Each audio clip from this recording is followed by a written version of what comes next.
परीक्षण पर्व, 10 लक्षण धर्म एक ही अर्थ वाले हैं और ये दोनों इस जीव की आत्मा को गहन अंधकार से निकालने वाले हैं। उस अंधकार की घोर तमस्या में जीव मोह के कारण से भटक रहा है। आज हमारा परीक्षण पर्व का पहला दिन है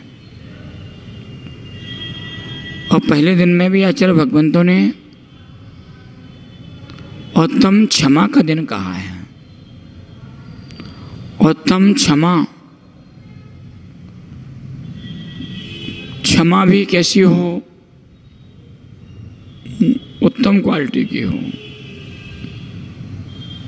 स्वभाव की प्राप्ति भी हो, उत्तम क्वालिटी की हो। उत्तम क्षमा, क्रोध को भूल करके, बैर को भूल करके और स्वयं अपनी आत्मा के उत्थान के लिए वाह क्षमा भाव धारण करना। क्योंकि इस संसार की आपाधापी के झंझावातों में न फंसते हुए अपने जीवन को धर्म की ओर ले जाने वाला धर्मात्मा जीव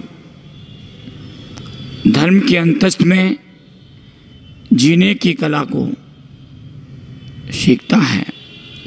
धर्म एक ऐसा फूल है जो तुम्हारे अशांत जीवन में शांति की बहार को महका देता है। इसलिए 10 दिन आपके हैं। अगर आप अपने इन 10 दिनों के में अपने सांसारिक कार्यों को खो करके परमात्मा बनने के मार्ग को प्रशस्त करोगे तो जीवन महक जाएगा और जीवन की शुरुआत प्रारंभ हो जाएगी। नहीं तो जीवन शून्य से भर जाएगा। इसलिए आज हमारे लिए क्रोध को त्याग करके अपने स्वरूप में स्थिर होना, बैर की गांठ को भूल करके, बैर की गांठ को छोड़ करके अपने आप में स्थिर होना क्षमा है। क्षमा आत्मा का निजी संपत्ति है। इस संपत्ति के माध्यम से जीव क्षमावान कहलाता है। क्षमाधारी जीव इस लोक में और परलोक में देवेंद्र, नरेंद्र और अमरेंद्र के द्वारा पूजा जाता है। इसी क्षमा को आचार्य कार्तिकेय स्वामी ने कार्यक्रमोपेक्षा ग्रंथ के माध्यम से कहा है। को पत्तिस्सा पणो वैरंग यदि हवेदि सखादम कुणादि किंची भी को हम तस्य क्षमा होदिदम होती। क्या कहते हैं? को पतिस्सा, क्रोध की उत्पत्ति बहिरंग यदि हवेदि सखादम, बहिरंग निमित्त कारणों के मिल जाने पर होती है। थोड़ा सा भी निमित्त बाहिरंग मिल गया, किसी का व्यवहार हमारे प्रति विपरीत हो गया तो उस क्रोध की उत्पत्ति हो जाती है। क्रोध जागृत हो जाता है बंधु। कहते हैं कि क्रोध अविवेक से उत्पन्न होता है और पश्चाताप पर समाप्त होता है। और अनेक प्रकार के निमित्त कारण मिलने पर भी जो व्यक्ति अपने अंतरंग के परिणामों को क्रोध रूप में परिवर्तित नहीं करता है, उसका व्यवहार क्रोध में परिवर्तन नहीं होता है, तो उसके अंदर वह उत्तम क्षमा धर्म प्रकट हो जाता है, उत्तम क्षमा धर्मवान बन जाया करता है। इसलिए अप्रिय बोलने वाला मिथ्या दृष्टि जीव बिना किसी कारण के दुख देने का विचार करता है, बिना किसी प्रयोजन के कष्ट की वेदना को देता है। ऐसा मिथ्या दृष्टि जीव क्रोध की उत्पत्ति के निमित्त बाह्य कारण आक्रोश आदि को अपने अंदर में जन्म लेता है, जिससे उसके परिणाम कलुषता को प्राप्त होते हैं, और कलुषता को प्राप्त होने वाले परिणाम उस जीव के लिए अपने स्वयं के अंतर के परिणामों को मलिन कर दिया करते हैं, जिससे वह व्यक्ति उत्तम विचारों को अपने जीवन में स्वीकार नहीं कर पाता, वहाँ उत्तम श्रेणी के कार्यों को नहीं कर पाता है। इसलिए सांसारिक कारणों में उलझा रहता है। एक बार क्रोध की गांठ पल जाने के पश्चात वह व्यक्ति सनई सनई उस बैर को बढ़ाता चला जाता है। प्रथमान युग के ग्रंथों को आप सभी ने पढ़ा होगा।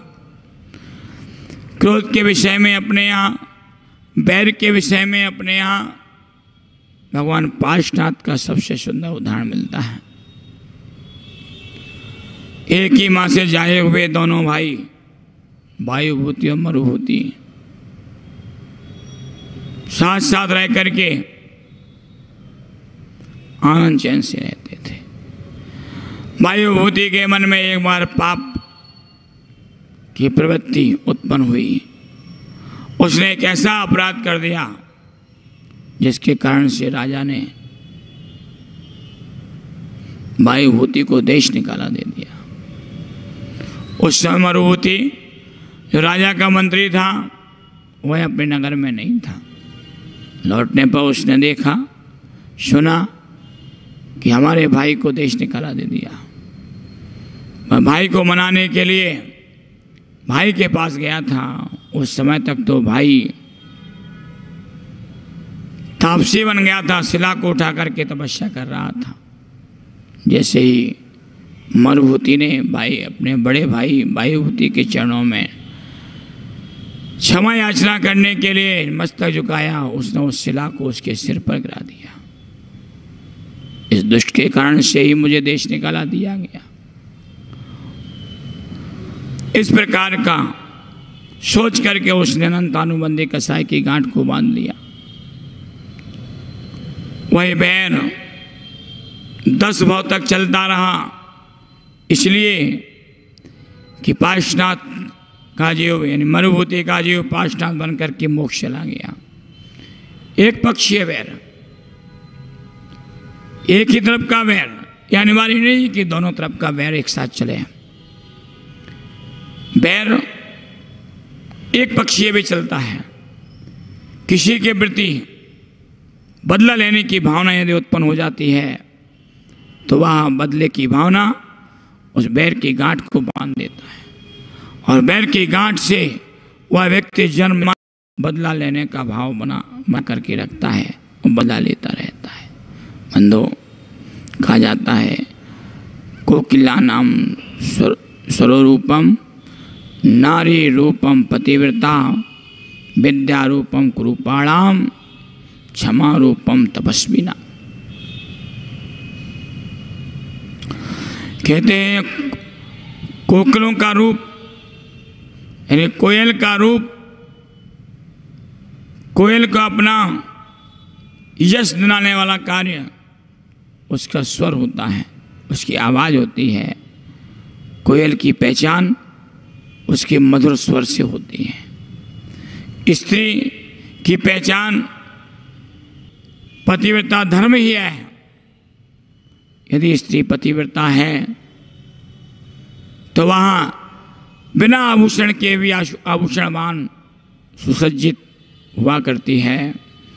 कुरूपियों का रूप उसकी अपनी विद्या होती है और तपस्वियों का रूप क्षमा है। तपस्वीगण क्षमा भाव को धारण करते हैं। इसलिए क्षमा वीरों के लिए आभूषण कह दिया। क्षमा का प्रकाश है तो क्रोध का जो गहन अंधकार है वह समाप्त हो जाता है। क्षमा यदि जीवन में, क्षमा जीवन है तो क्रोध मृत्यु है। क्षमा समर्पण है तो क्रोध अहंकार है, तो क्रोध हलाल विष है। किसी को आज तक कभी जीवन नहीं मिला। क्षमा के पावन प्रकाश में अपने आप को आलोकित करें। जब मजदूर खदान खोदता है तो खोदते खोदते कोई बड़ा भारी पत्थर आ जाता है तो कितने जोश